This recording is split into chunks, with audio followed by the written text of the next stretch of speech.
Man, I can finally say this intro, man. I'm here to review the latest episode of Pokemon Horizons.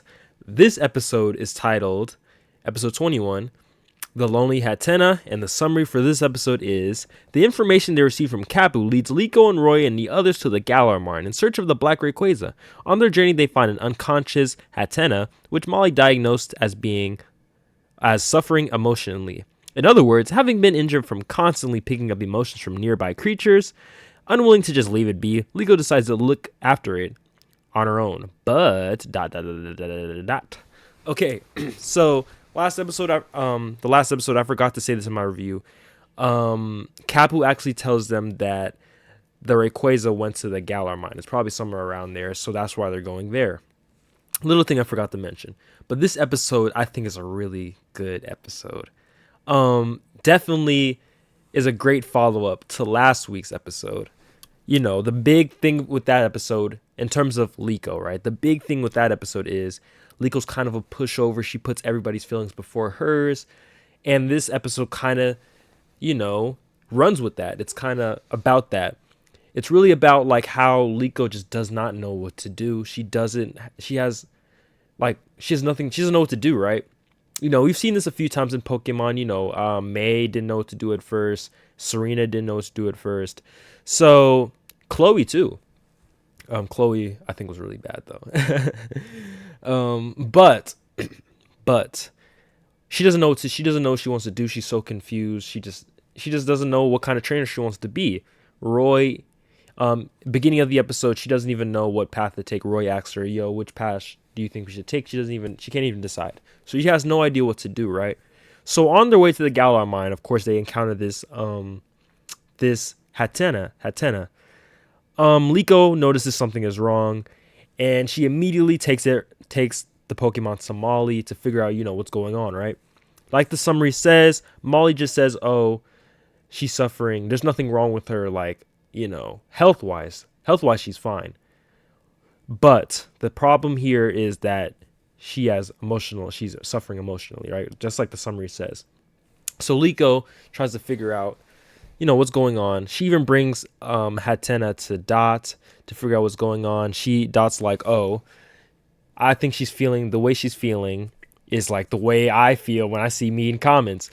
And then after that, she actually ends up running off. And I think this is a really nice parallel. Her running off, when we finally figure out why Hatenna's why Hatenna did that and stuff like that, it relates to Liko. Hatenna is actually scared.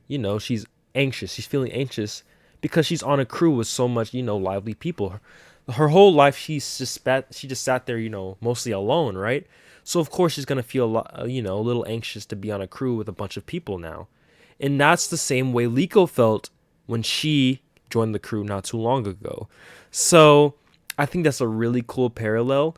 And when the capture ends up happening later in the episode, I think it makes perfect sense. I think this was the perfect capture. These two Pokemon were made for each other. I think this is amazing character focused episode for Liko. I think her arc from last episode to this episode, I think, was done really well. I think the connective tissue there. If you think, I don't even know what I'm saying. I don't even know what I'm trying to say. But I do know what I'm trying to say, but I just don't know how to say it. But I think it's done really well. We still don't know what Liko wants to do, though. She still doesn't know yet.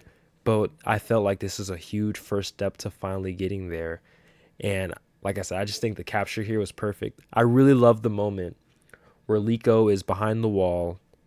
Hatenna is on the other side. Liko doesn't know it, though. And she tells her, like, "I know how you feel. When I first joined the crew, I felt like that too. I felt anxious being around all these people.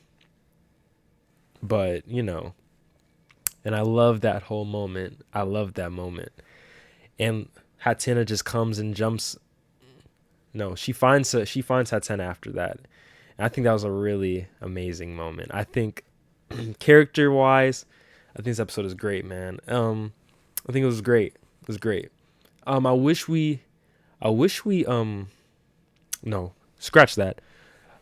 Besides the LIKO stuff, another big thing at the end of the episode, most of the stuff is just LIKO and Hatenna, right? That's most of the episode. At the end, though, we do see the original set of explorers, Amethio and his little goons. They're actually coming back. Amethio's like, man, screw what he said. Fuck what he said. They took me off this mission. I don't care. We going on our own. And of course, as the servants there are, as the meat suckers they are, his goons decide to stay with him. Man, they're like, man, come on, we want to go with you. Come on, we did all this work. Come on, you can't just let us go like that. And he's like, just do what you want. Just do what you want. Dick Rider.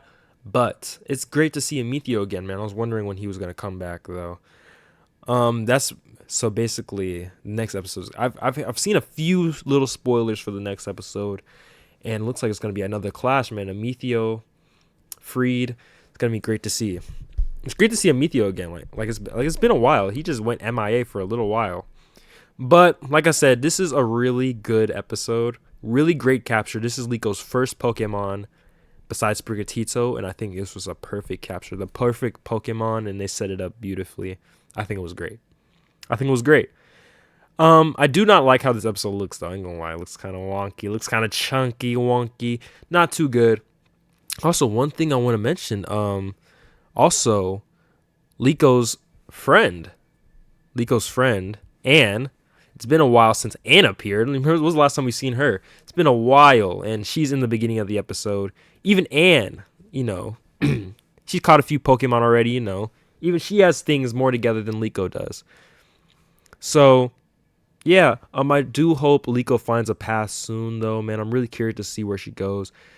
What she says in this episode, she's like, I want to be the type of trainer that, that understands Pokemon's feelings and stuff like that. But, what's her actual goal going to be? Because, that's not really a goal, right?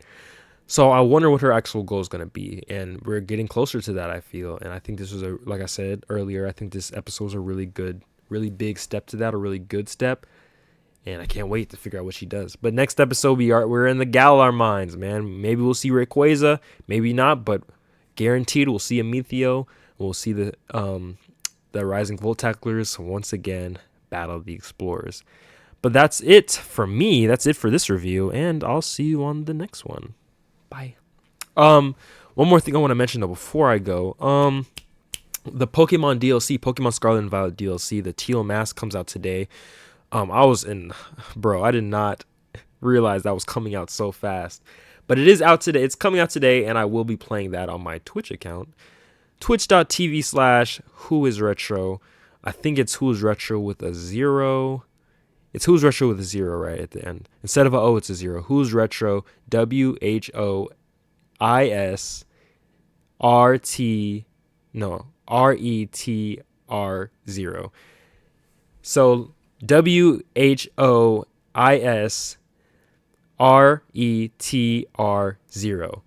Twitch.tv/whoisretro. I'll be streaming all of that tonight. I'm going to play through that. But yeah, that's all for me, and I'll see you in the next video. Bye.